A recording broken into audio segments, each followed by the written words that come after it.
प्रशांत शर्मा, आपका स्वागत है हमारे चैनल राष्ट्र समाचार।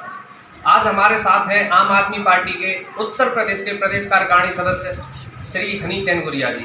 आज हमारी उनसे एक खास मुलाकात है, आइए उनसे बात करते हैं। जी तेनगुरिया जी, आपका अभी पार्टी के द्वारा कोई प्रदेश में क्या कार्य किए जा रहे हैं, उसके बारे में आप कुछ बताना चाहेंगे? सबसे पहले तो आप सभी पत्रकार बंधुओं का आभार जो आप इतने ख़राब मौसम में भी आज हमारे पास आए। और सबसे बड़ी बात जैसा कि अभी आपने पूछा, अभी हमारे यहाँ 1 महीने का सदस्यता कार्यक्रम हमारी पार्टी चला रही है।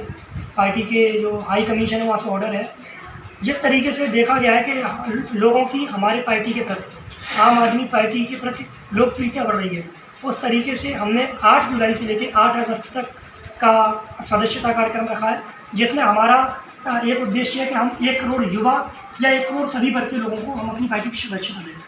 और 8 जुलाई से लेकर 20 जुलाई कल तक 17.5 लाख लोगों ने हमारी इस पार्टी की सदस्यता ली हुई है। अच्छा, तो अभी जो प्रदेश में देखा जा रहा है जैसा कि भाजपा ने बड़े बड़े पदों पर ब्राह्मणों को आसीन किया है, या अभी आपको देखने मिला होगा जैसे मायावती जी बसपा भी ब्राह्मणों के प्रति रुझान कुछ अलग कर रही है, उनका सम्मेलन कर रही है। इस बारे में आपका क्या कहना है? आपकी पार्टी के आपके क्या विचार हैं? देखिएगा, जिस तरीके से आपने कहा कि ब्राह्मणों के लिए आज बीजेपी पार्टी बहुत कुछ कर रही है, तो मैं आपको बता देना चाहता हूँ, उत्तर प्रदेश में 2 बड़े पद दिए गए हैं चुनाव के बाद। एक हरिद्वार दुबे को, जो राज्यसभा सांसद है, और दूसरा प्रशांत दत्त द्विवेदी जी को, जो युवा मोर्चा के प्रदेश अध्यक्ष बनाए गए हैं। ये सिर्फ इसलिए बनाए गए हैं क्योंकि जो विक्रम कांड हुआ था विकास दुबे वाला, जहाँ से इन्हें लग रहा था, सत्ताधारियों को लग रहा था कि हमारे वोट कर सकते हैं, दुबे लोगों के वोट कर सकते हैं, तो इन्होंने दो दुबे लोगों को अच्छे पद पर बिठा दिया गया है। अगर ये ब्राह्मणों को ऊंचे पद पर बिठाना चाहते थे, तो जैसा कि विक्रम कांड हुआ आपने देखा, उसमें एक नाबालिग लड़की है खुशी दुबे, जिसकी हमारे दुबे से शादी हुई थी। वो लड़की पर 13 मुकदमे दर्ज हैं, 13 धाराओं में वो लड़की जेल में है, जबकि तत्कालीन एसपी ने कहा था कि ये लड़की निर्दोष है।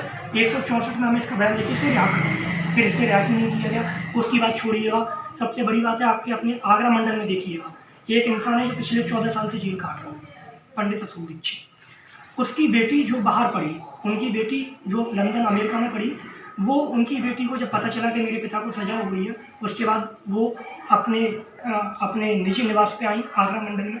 और आज उनका मैं आपको बता दूं, हर मंत्री के पास जाती हैं, हर विधायक सांसद के पास जाती हैं न्याय मांगने के लिए, वैसे नहीं, क्योंकि हर बेटी चाहती है कि मैं अपने पिता को न्याय दिलाऊं। और वो दर की ठोकरें खा रही है। पिछले 6 साल से जो लड़की आप समझ सकते हैं विदेश में पढ़ी, उसकी भी कुछ इच्छाएं होंगी। जब उसे पता चला कि मेरे पिता को सजा हो गई, तो 30 लाख की नौकरी का पैकेज छोड़ के वो लड़की अपने पिता को न्याय दिलाने के लिए गई। और जो आप लोगों ने देखा भी है कि भाजपा कहती है कि हम नारी शक्ति को बढ़ावा दे रहे हैं। मैं तो नहीं मानता कि नारी शक्ति को बढ़ावा दे रहे हो। अगर नारी शक्ति को तुम इसी तरीके से बढ़ावा दे रहे हो, तो खुशी दुबे को जेल नहीं होनी चाहिए, क्योंकि नारी है वो भी। रूपाली दीक्षित जो अपने पिता के लिए, रूपाली दीक्षित आगरा से जो अपने पिता के लिए दर की ठोकरें खा रही है, हर न्यायालय में, हर अधिकारी के पास जाती है न्याय मांगने के लिए, जहाँ तक कि उसके पिता पर जेल में रहते हुए मुकदमे लगाए जा रहे हैं। काफ़ी ऐसे मुकदमे जो जेल में रहते हुए उन पर लगाए गए हैं। उस इंसानी समाज के लिए, उस ब्राह्मण समाज के लिए, और तुम्हारी पार्टी के लिए भी बहुत कुछ किया। लेकिन आज जब उस इंसान को तुम्हारी जरूरत पड़ी, तो पार्टी ने हाथ खड़े कर दिए। तो मैं चाहता हूँ कि सरकार खुशी दुबे की तरफ भी थोड़ा देखे, और मैं चाहता हूँ कि रूपाली दीक्षित की भी तरफ देखे, क्योंकि वो लड़की 6 साल से बहुत ज़्यादा परेशान है अपने पिता को लेके, और दर की ठोकरें खा रही है। तो आम आदमी पार्टी का सवर्णों को लेकर क्या रुझान है, क्या प्रतिक्रिया है? आम आदमी पार्टी का सवर्णों को लेकर काफ़ी रुझान है। जिस तरीके से आपने देखा, अभी मायावती की आपने और बात कही थी, वो मैं भूल गया था। मायावती जी ब्राह्मणों का सम्मेलन क्यों कर रही है?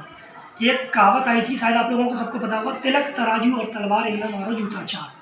ये कहावत मायावती जी ने बनाई थी, बसपा सुप्रीमो ने बनाई थी, और अब इन्हें लग रहा है कि हमारी पार्टी का वर्चस्व खत्म होता जा रहा है, तो ये ब्राह्मणों को दोबारा जोड़ रही है। ये कहती थी, इन्हीं के पार्टी के लोग कहते थे, मैं याद दिला दूं आप लोगों को, कि ब्राह्मणों का डीएनए चेक कराओ, ब्राह्मणों का डीएनए विदेशी है। अब यही मायावती जी फिर दोबारा सत्ता में जब आने के लिए तैयार खड़ी है, चुनाव नजदीक है, तो ब्राह्मणों का सम्मेलन कर रही है। इन्हें शर्म नहीं आती बिल्कुल। और मैं आपसे ये भी कहना चाहूँगा, जिस तरीके से आपने सवर्ण की कहा, तो सवर्णों के लिए हर पार्टी ने हाथ खड़े कर दिए। कोई भी पार्टी अभी तक आज़ादी के बाद जितनी भी पार्टियाँ आई, सब किसी पार्टी ने सवर्ण की तरफ नहीं देखा। लेकिन मैं 100% इस बात को कहना चाहता हूँ कि आम आदमी पार्टी सवर्णों के लिए और पार्टियों से लगभग 100 से 110 गुना ज़्यादा बेहतर कार्य करेगी।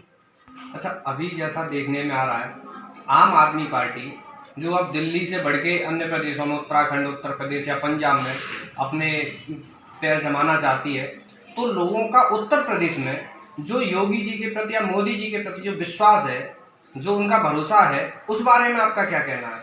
देखिएगा, जो भरोसे वाली बात कह रहे हैं तो मैं कहना चाहूँगा उन लोगों से जो मोदी जी पर बहुत बड़ा विश्वास करते हैं कि अगर आपको मोदी जी पर इतना ही विश्वास है तो आप एक काम करिएगा, मुझे लाके 10 लाख रुपए दे दो। जब मोदी जी मेरे खाते में 15 लाख रुपए डाल देंगे तो मैं आपको 11 लाख रुपए रिटर्न कर दूंगा।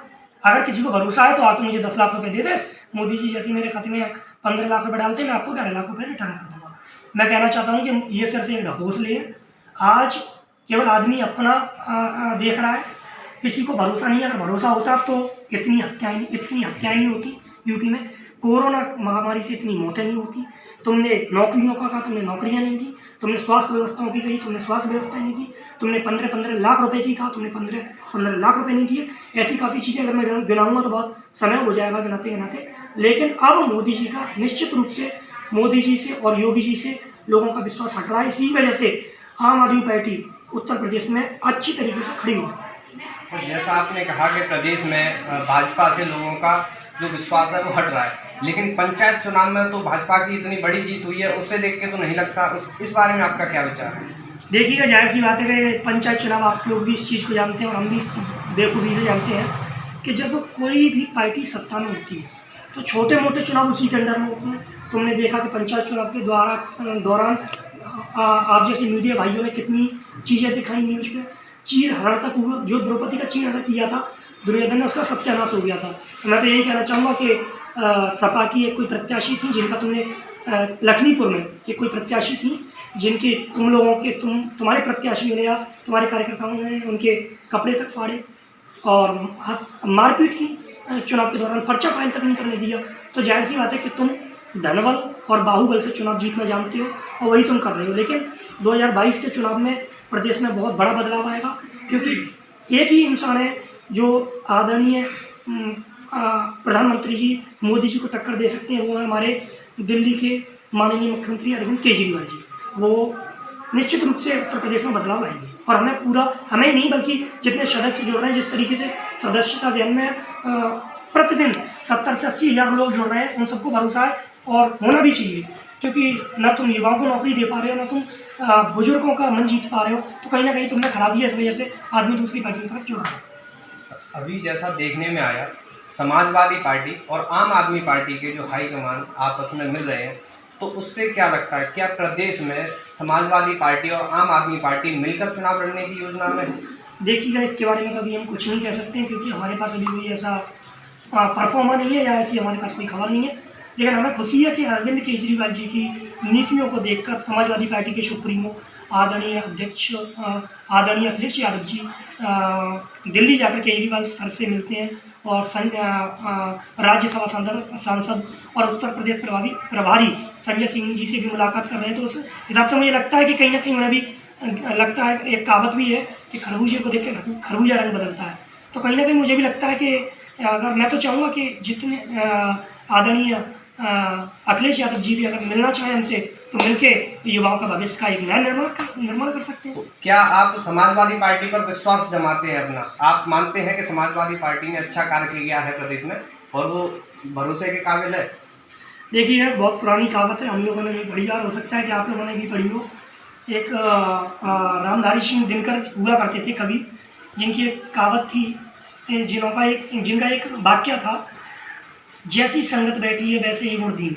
तो जाहिर सी बात है, जिस तरीके से आदरणीय अखिलेश जी केजरीवाल जी से मिल रहे हैं, तो कहीं ना कहीं उनके मन में भी है कि यूपी में बहुत ढकोसले हो गए, अब विकास होना चाहिए यूपी के युवाओं को, क्योंकि जिस ओर जवानी चलती है उस ओर जमाना चलता है। तो कहीं ना कहीं वो युवाओं को बढ़ाने की कोशिश कर रहे हैं और मैं नहीं, हमारे केजरीवाल सर भी उनका पूरा समर्थन करेंगे यदि वो हमारी नीतियों पर चलने के लिए बेखूबी से तैयार हैं। क्योंकि तुमने देखा कि कोरोना में लोग बेघर हो गए, लोगों के कारखाने धंधे व्यापार ठप हो गए, फिर भी तुमने एक चीज़ देखी, ना तो पानी का बिल माफ़ हुआ, ना बिजली का बिल माफ़ हुआ।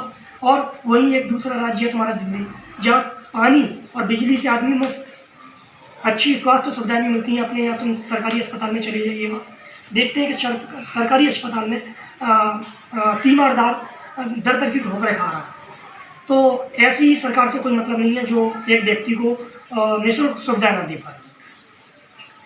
ये अभी हमारे साथ थे प्रदेश कार्यकारिणी सदस्य आम आदमी पार्टी से श्री हनी तेनगुरिया जी, जिनका विचार है कि प्रदेश में आम आदमी पार्टी बहुत अच्छे मतों के साथ आएगी और अच्छा परफॉर्म करेगी। तो आप देखते रहिए, हमारे साथ जुड़े रहिए और देखते रहिए राष्ट्र समाचार।